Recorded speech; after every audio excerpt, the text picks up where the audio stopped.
Good morning, everyone. For us to take our task of establishing a diocesan pastoral council in a synodal way, understanding the role and function of such a council is crucial. In the video that we were asked to view for today's session, we heard Father Eamon speak eloquently on the spirit of a diocesan pastoral council in the life of the Church. Today, I have the much drier task of giving an overview of the nature and role of a DPC as set out in the Code of Canon Law.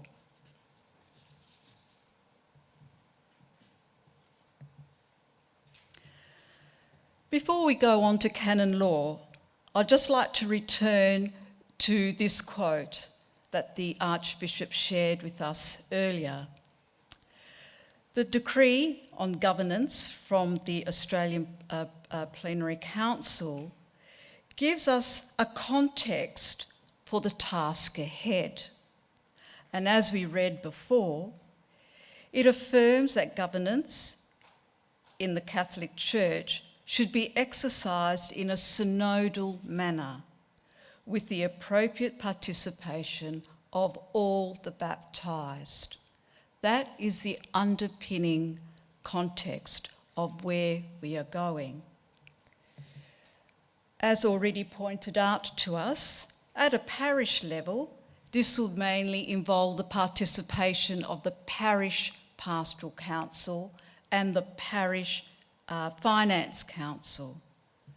For a diocese, this would involve participation of a number of governance structures, including then a diocesan pastoral council and a diocesan finance council.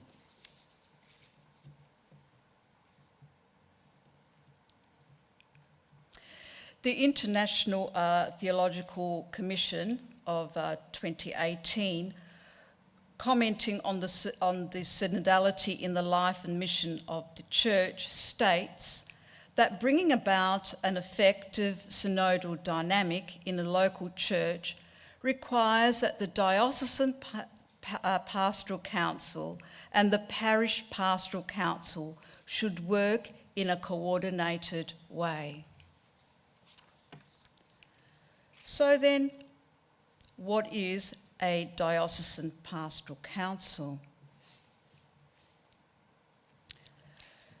A diocesan pastoral council is a consultative body that provides advice and support to the Archbishop in his pastoral care of the diocese. The word to remember here is consultative body, which gives advice.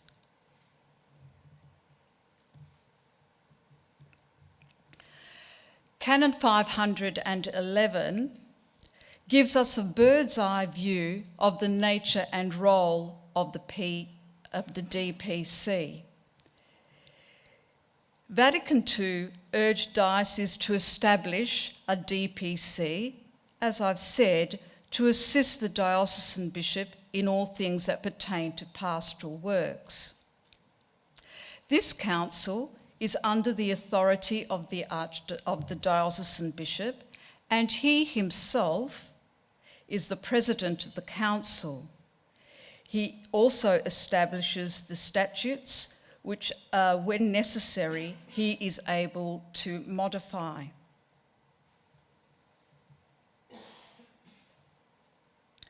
First and foremost, a DPC is an advisory group which is strategic. Its purpose is to investigate, consider, and propose practical conclusions about those things which pertain to pastoral works in the diocese. In a synodal understanding, the DPC provides the prophetic voice of the Spirit, a broader vision, so God's mission is revealed and lived out actively within and outside the local church.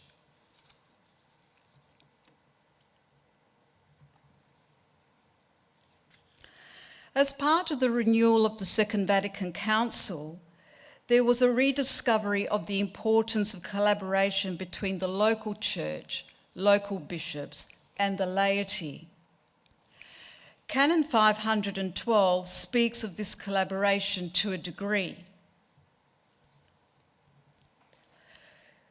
The DPC is composed of a representative group which include clergy, religious, and lay people. It is important here to understand that the DPC is not a lay council. To consider it a lay council is to misunderstand seriously the composition of the council, and perhaps also its purpose. We must remember that the purpose of a DPC is not simply to be a vehicle for lay consultation, communication, or even planning. At times, however, it may be necessary for the bishop to call for the establishment of lay committees to address specific issues concerning issues within the diocese. Such committees are dissolved at the end of that specific role.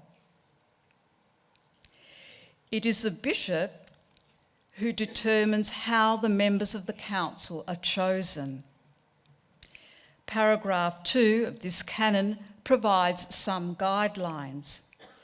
It states that those who are elected to the council are to be selected in such a way that they are truly representative of the diversity of works and people of the diocese.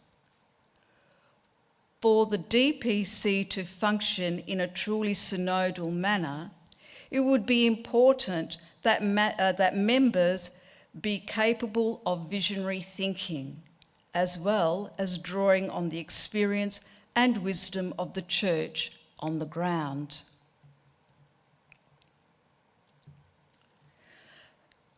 Paragraph 3 also states that the members of a DPC are to be members of the Christian faithful who are in full communion with the Catholic Church. Christians not in full communion with the Catholic Church can be invited to attend meetings as observers when the bishop deems it appropriate. The invitation would come from the bishop.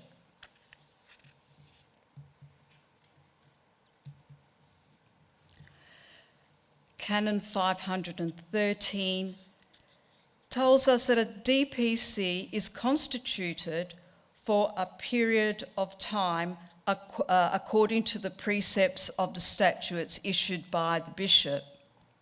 This, of course, will vary from diocese to diocese. The DPC ceases when a diocese is vacant, or it can cease when it is dissolved by the bishop if he feels that the council is not fulfilling its proper role.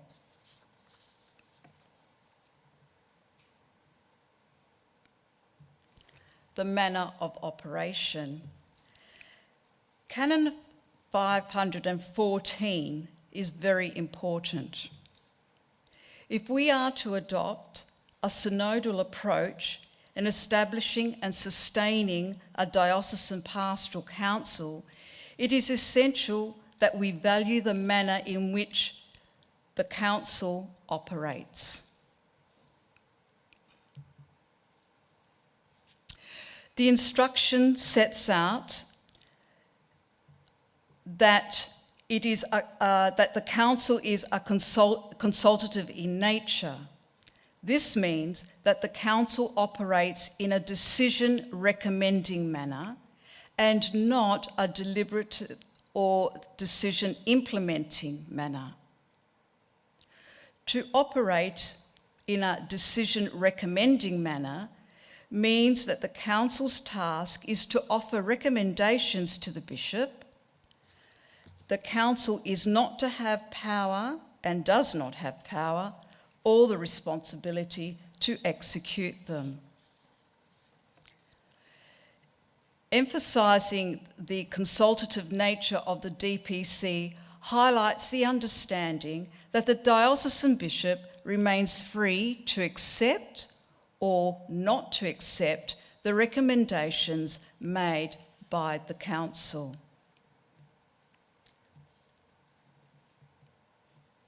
Finally, the bishop convokes the council at least once a year. He chairs the meetings. He also proposes the questions to be treated and decides whether or not it is appropriate to publish the themes considered. He determines how to reach conclusions. Remember, all this is done in consultation. So what have we heard?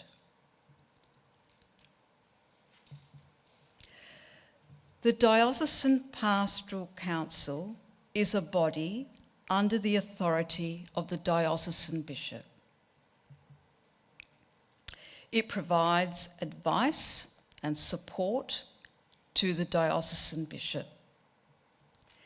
It is composed of members of the faithful, clergy, religious, lay faithful, that are truly representative of the diversity of works and people in the diocese. The DPC exists to investigate, consider, and formulate practical conclusions for those things which pertain to pastoral works within the diocese. Most important, it performs its function in a synodal manner.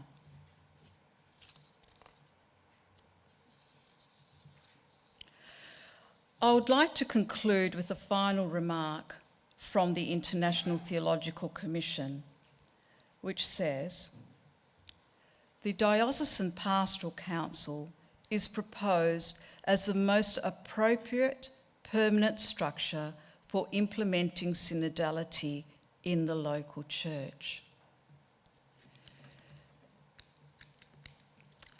These paragraphs from Canon law are not meant to be there to stifle what it means to establish and sustain a council. They are a guide in which we can allow the Holy Spirit to speak to us and therefore carry through a council that truly reflects what God really wants us to do. Thank you.